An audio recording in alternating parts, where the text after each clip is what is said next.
Welcome back to Match Point, ESPNcricinfo's first live studio match analysis show, and it's Match Point with Sanjay Manjrekar. And an exciting first session of this series. Sanjay, 107 for 2.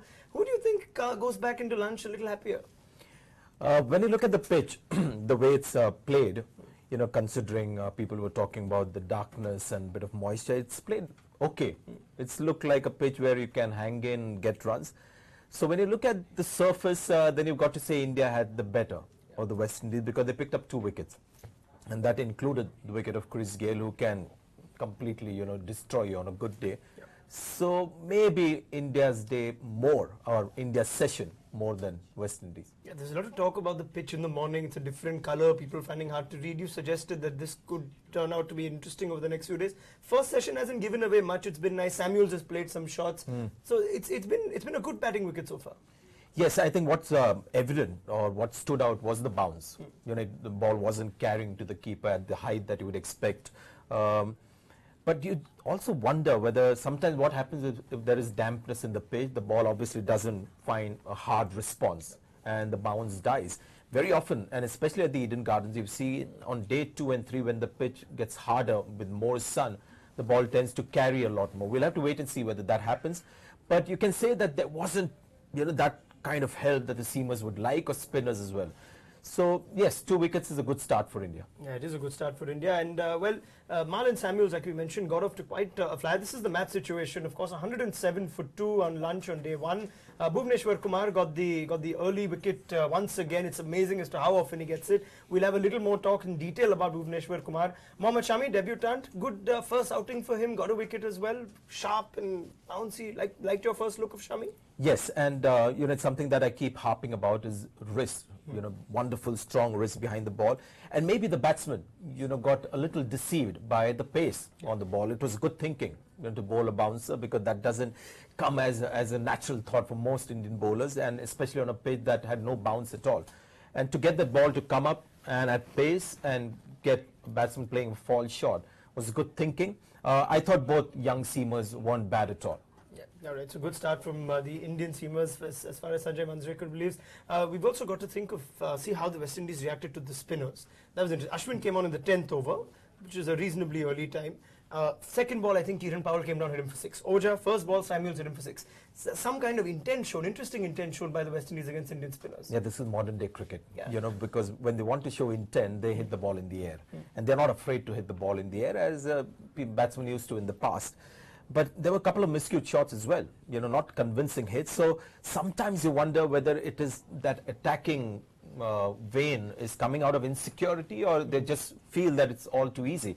The ideal attack should come when a batsman feels very safe and he feels now is the time to dominate. But this is the modern way to unsettle the bowler.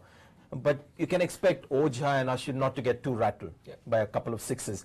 So yes, there were a few positive, you know, shots played, balls in the air, but as a captain, if I'm behind the stumps like Dhoni, I'm watching, I'm thinking, oh, that's not so bad, because the balls weren't too bad. Ashwin tossed the ball right up, and if you have a batsman taking a chance, that's good in test match cricket, because it's 5 days cricket, and you want batsmen to take chances on a flat pitch where you can't bowl too many wicket-taking balls. So I wouldn't be too perturbed by the big shots. Is it a case of them going after the bowlers because they're not as confident about their defense as they are with coming down and smashing them? And that's one thing that modern-day batsmen practice the least.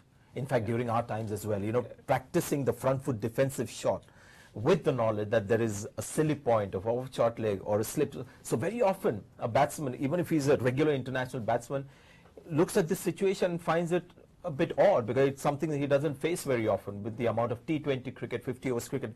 Even in the nets, it's amazing how, you know, batsmen play spinners. They look to just hit them for sixes in the nets. No one actually gives the spinner the kind of respect he needs in the nets, where he imagines fielders around the bat. So when a match situation comes and they see people around the bat, they get a little nervous, and could be a result of that, those shots that we saw. You know, you've opened the door on one thing when you said not even in my time. So I must ask you, when you batted in the nets, did you show the spinners respect? Yes, that's why I speak in that fashion, because I thought my theory was very good. But yes, I dedicated the first 10 minutes to just imagining that there are fielders around me, because if you had to play domestic cricket, I mean, that was the scenario always. And there were some wonderful spinners, turning pitches, short leg, silly points. So you had to practice that front foot defensive shot where the ball wasn't going anywhere else. And once you practiced that, you felt you were reasonably comfortable, then you could try your attacking shots. Does it happen with the current Indian batsmen? I don't know how many net sessions you've observed, but when the Indian bowlers or the spinners bowl, is it also a case sometimes when you have the net bowlers? You know, we used to all want to be a net bowler at some point, because when you get to bowl to a touring Indian side or a main side, does it happen that they end up trying to attack the net bowlers, spinners a little more than the professional, the colleagues? No, I think basically what happens is in the nets, fast bowler gets all the respect because he's generally bowling about a foot from, you know, in front of the bowling crease, and somehow a net environment gets the best out of a fast bowler. He just looks that much more dangerous. So a batsman is always sort of respecting the fast bowler. So the moment after 3, you know, fast bowlers delivery, you see a spinner coming in, you're looking at the roof, and so that's how it goes. A couple did clear the roof, but yeah, Sanjay brings the point of how the fast bowlers get all the respect, at least in the nets.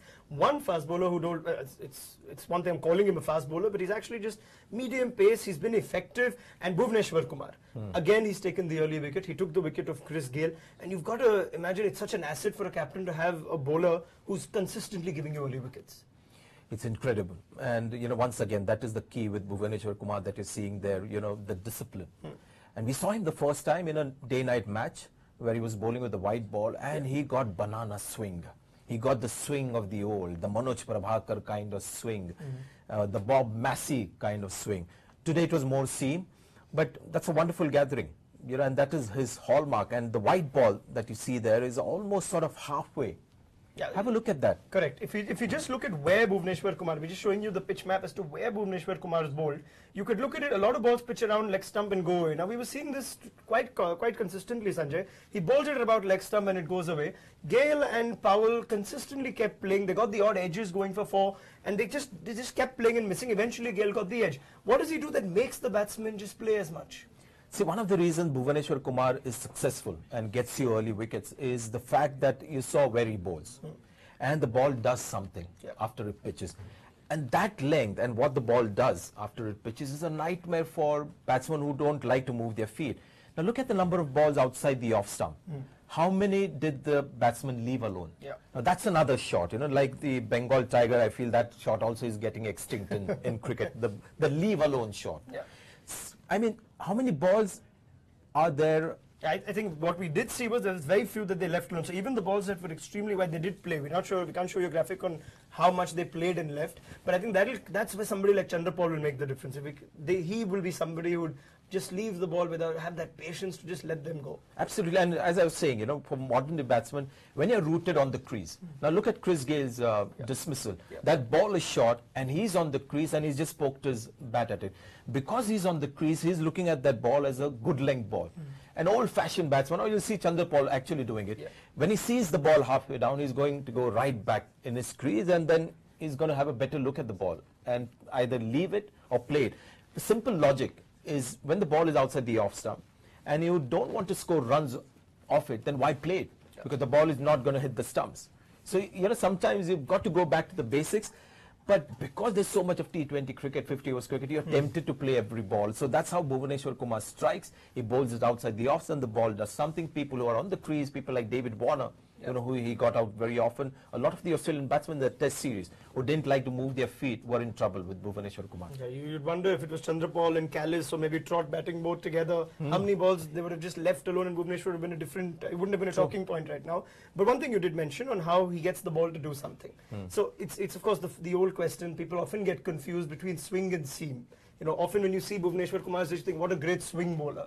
Very rarely do we ever say, oh, what a great seam bowler this guy is. Today, what did he do? Did he get the ball to seam more than swing? Yeah, it was more seam, as you saw.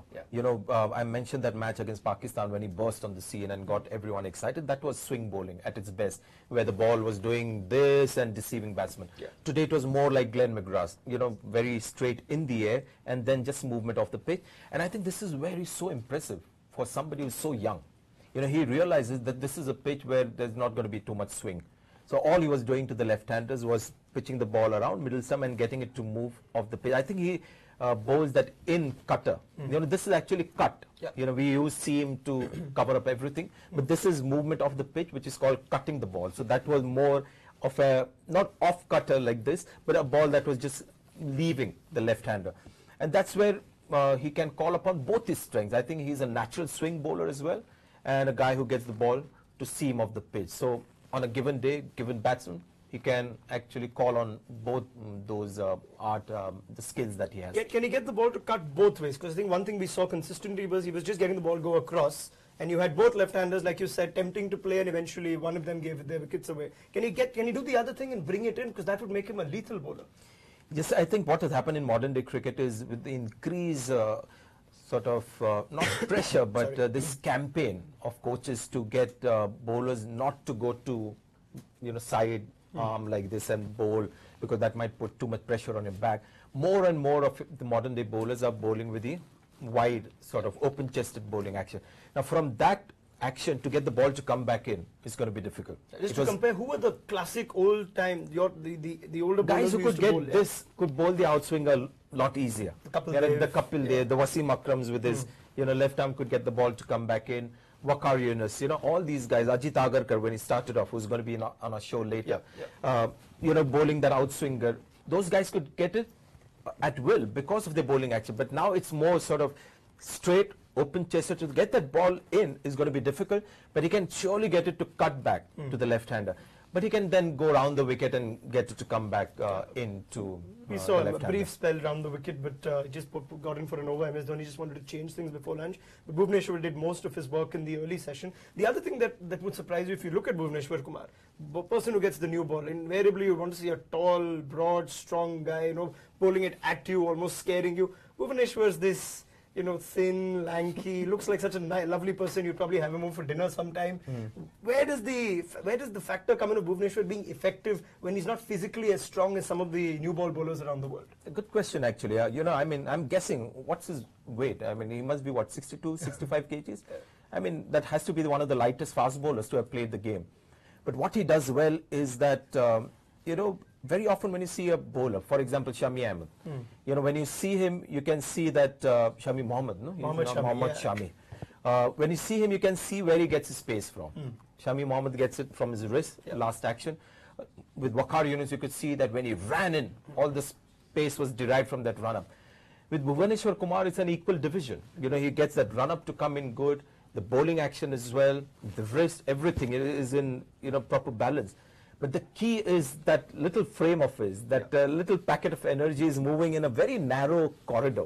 So there is no wastage of energy. So it is all going in one little thin corridor, that streak of energy aimed at the right place. And that's how he makes the most of himself. And it's amazing, for a guy built in that fashion to create that kind of pressure on flat pitches. Against Australia, it was remarkable to see him, get batsmen out on defense on flat pitches. Yeah. Sometimes the look can deceive. I remember reading Matthew Hayden's autobiography. When he first went to the nets and Merview saw him, he said, "What a beauty! I've got one more to throw at the fast bowlers." Matthew Hayden said, "No, I'm one of those. I'm the opening batsman." So you have this little 60-kilo fellow coming in and saying, "I want to be a fast bowler." Most coaches would wonder what he's thinking, but then he does that with his wrists. The other thing about Bhuvneshwar Kumar, Sanjay, is that people often compare him to Praveen Kumar. As in he almost came in as a replacement, a similar type of bowler. Rarely did we ever see them play together.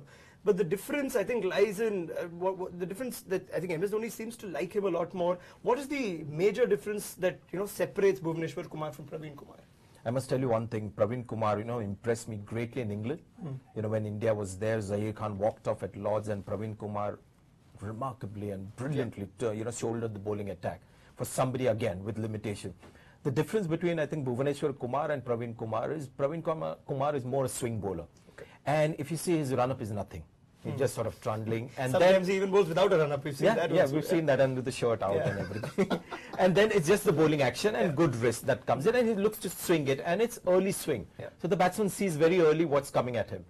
Bhuvneshwar Kumar makes use of the entire sort of strength that a fast bowler can have with the run-up, with the bowling action, good wrist, and he is more sort of straight at you and leaving you. And if there is swing in the air, it is more, not as much as this, but a little later than, Praveen Kumar. And I think physically, he's fitter. Then Praveen Kumar gave you the impression that he didn't like training too much. He loved bowling, but I don't think training was his strong point. And I think a much stronger, simple, steady mind is what Bhuvaneshwar Kumar has. Praveen Kumar has got 6 wickets. He's on the Lord's honours board as well. So that's something that you could see. You can see Bhuvaneshwar doing well in England. The other thing is the pace. I think there's a subtle increase in pace. Bhuvaneshwar is a little quicker, which may not be that different. But when you're swinging the ball, it could be a very significant advantage to just be 3-4 miles per hour quicker. But I think his strength is more where he pitches the ball. Okay. He pitches. You saw with Chris Gayle today. That was an ideal example how Bhuvaneshwar Kumar is successful, because he pitches the ball where you have to move your feet. If it's up there, you've got to get to the pitch, or you've got to get right back. If you're looking to play Bhuvaneshwar Kumar from the crease, it's going to be a very difficult bowler to defend. Yeah. And that is what is happening with Bhuvaneshwar Kumar. Yeah, but we're continuing to talk about Bhuvaneshwar Kumar. He's our big talking point. It's 107 for 2 at lunch here on Match Point. And I think we can end this Bhuvaneshwar Kumar discussion with one important thing. The reason we're talking about him again is because he's done what he does best: get a wicket with the new ball. Now, the ball doesn't stay new for too long. It stays older longer than it does stay new. And that's the challenge for Bhuvaneshwar Kumar. Do you think he's got it in him to actually do as much with the old ball as he does with the new ball? No, I think that is going to be more difficult for Bhuvaneshwar Kumar to get wickets with the old ball. I think we've got some interesting numbers as well in store on how he picks up wickets. We'll show hopefully today. But, with the old ball, just imagine Bhuvaneshwar Kumar running in. The first thing that goes against him is speed. Yeah. With the new ball, you get the ball to come a bit quicker off the pitch. So the length has to get a little fuller. He's got to get that ball to swing as well. Work on it in whichever way you can legally. And get that ball to swing. Word. Yeah. And perhaps then, with his pace, it's a bit difficult for him to get batsmen out on defense. Yeah. So perhaps then get the batsman to play more shots and then trying to get wickets. Because his lack of pace will go against him. Guys who pick wickets with the old ball are all guys who are in the 90 Umesh Yadav is most effective with the old ball, gets it to reverse. Correct. That little bit of movement. True. Okay, so that's a test for Bhuvaneshwar Kumar, and of course, like I said, the ball is going to be older now, longer, so we'll get to see how much MS Dhoni uses Bhuvaneshwar Kumar. Just last word on him: is he a long-term prospect for India? Is he the kind of fast bowler or medium-pace bowler who'd have a 15-year career? Very few of those going around these days. I think because of the way he's built, he'll have to. It's not easy for him. Seam bowling is not easy. He just can't. For example, few others have a natural gift. Just come run in and bowl, and they've always got an advantage as a gift to their physicality and the style, natural pace and things like that. He doesn't have it. So he'll have to keep working hard, and as he ages, even more hard work. Yep. But we haven't talked about, I think, what really separates him from the others is the mind. For somebody so young. Yep. To know his limitations so early. It took us a lifetime, Raunak, to know our limitations. Yeah. And the smartest guys, the most successful cricketers are guys who know their limitations very early and work around it. Bhuvaneshwar Kumar seems to be a guy who knows his limitations. And if you see him on the field, he's had success, but he's not a guy who's going to get too carried away, does all the simple things. So looking at that mind, I see a long career ahead of him. I just hope he doesn't play every limited overs match that India plays. Yes, there's an intelligent person then. As a batsman, you don't get to see have you seen too many intelligent bowlers around? They tend to be discredited for the intelligence at times. Yeah, especially when they're batting, they don't look too intelligent. Okay, so that's all our analysis into Bhuvaneshwar Kumar, and we'll keep picking a major talking point in these sessions. But it's 107 for 2, and like we said before we ended the preview show in the morning, we were going to ask for your questions, and we asked you to tweet them in, and of course now we can confirm the hashtag is matchpoint. You won't get Scarlett Johansson and Jonathan Rhys-Myers, but you'll get Sanjay Manjrekar and myself to talk to you about the questions that you send. Not as attractive a pair, but we're trying. As talented in their own field, you'd think. At least Sanjay would be. So yeah, so we've got a few questions in. Nitin Sundar, our social media manager, has been buzzing the tweets. So let's see the first one, Sanjay. Tyrone from the West Indies, so it's a good time that people in the West Indies are following us. What are your thoughts on the West Indies playing 5 batsmen along with the wicketkeeper? I think this comes more in the lines of Sammy at 7. Sammy's usually been the 8. They've played a strong batting lineup because Sammy can bowl.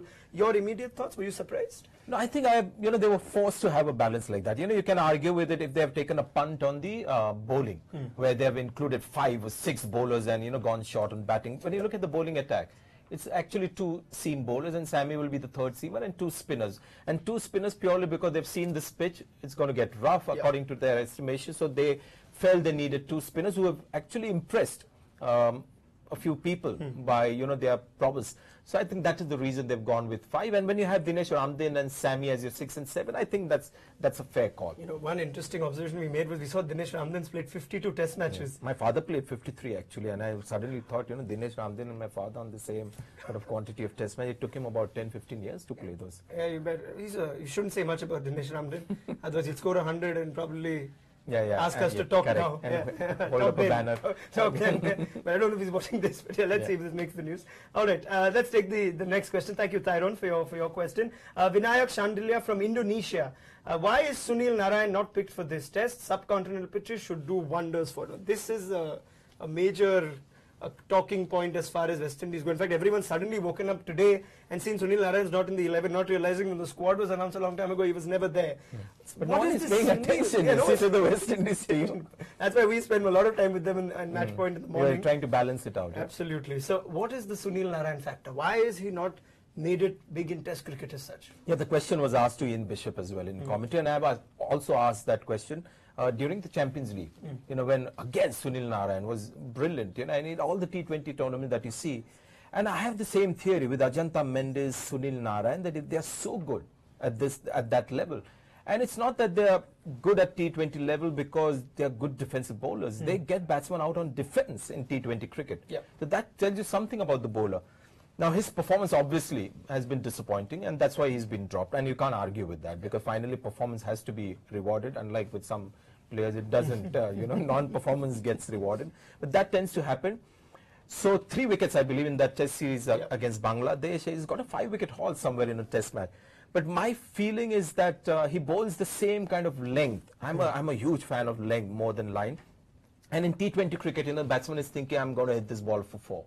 So they're trying to play a shot. So he's not actually enticing the batsman to play a shot. In Test match cricket, they see a ball there and they defend it because that's a defensive length. And there's no rush, so they keep defending. And maybe he just sticks to that length and nothing happens. I think in time he'll realize, you know, what he has to do is in T20 there's this natural pressure on the batsman to score runs and hit the ball. Here he has to get further up. Bowl the same kind of stuff that he does, but much further up to get the batsman to play the shots. And that's how he'll get his wicket. And also be patient. And one of the things that a spinner must have in Test cricket is accuracy. India struggled against England, you know, and Monty Panesar and Swan did so well. And the biggest differentiator there was the accuracy factor, where the English spinners were far more accurate than the Indian spinners. Yeah, 5 tests, 15 wickets in 5 tests at an average of just under 50 isn't great for a bowler who's set the T20 scenario, you know, on fire. You know, he's a beautiful off spinner. He bowls the carom ball. Is it also is he too similar to Shillingford in a way? Is that, and with Shillingford's added bounce giving him the advantage, is it that they don't want to pick too many of the same kind in the team? No, I think he is a completely different bowler. He's a bit like Ajanta Mendes. You know, you can't slot him as an off spinner or a leg spinner or whatever. He's just a spinner with some tricks up his sleeve. In such cases, you need a captain to believe in him, you know, who would back him and, you know, get him to bowl the way that you would want. And I've seen only one captain who's actually been on the field and gets the bowler to bowl every single ball according to his wish. And that was Imran Khan. So if he gets a captain who tells him how to bowl in test matches, how the wickets will come, then you'll see Sunil. I just hope he comes into the planning for Test cricket as well. He's a wonderful bowler. Let's hope so. As we know, if at least no one picks Narayan in T20 cricket.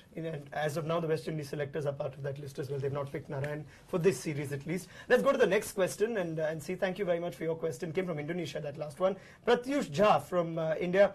Is it fair to drop Ajinkya Rahane after giving him just one chance? Didn't he deserve a long run? I think we did address this briefly in the morning, but Ajinkya Rahane, like you said, the unlucky man of Indian cricket. Yeah, the unlucky young cricketer of India, and there have been a few in the past. I just hope you know, this doesn't continue with him, because it seems that's the case. Because he had a golden opportunity in Australia to get a look in, that didn't happen. And here, as I said in the morning, you know, Dhoni is great when it comes to new talent. You know, he always believes that you can't just give them one test match, but he's done exactly that with Ajinkya Rahane. But it's almost like things were beyond his control. And to be, you know, a bit critical about Ajinkya Rahane, in the 2 innings that we saw at the Firozshah Kotla, he didn't look very convincing. You got that first chance to make that first impression. And when you're playing in home conditions, when you get an opportunity to play on home pitches, you have to grab it with both hands, because there are a lot of claimants there waiting to come in batting, in Indian batting. Absolutely. So, and that didn't happen. And Rohit Sharma had the form of his life. Even if Rohit would not have got that double hundred, maybe Ajinkya Rahane would have just snuck in because of Dhoni's belief that new players should have a longer run.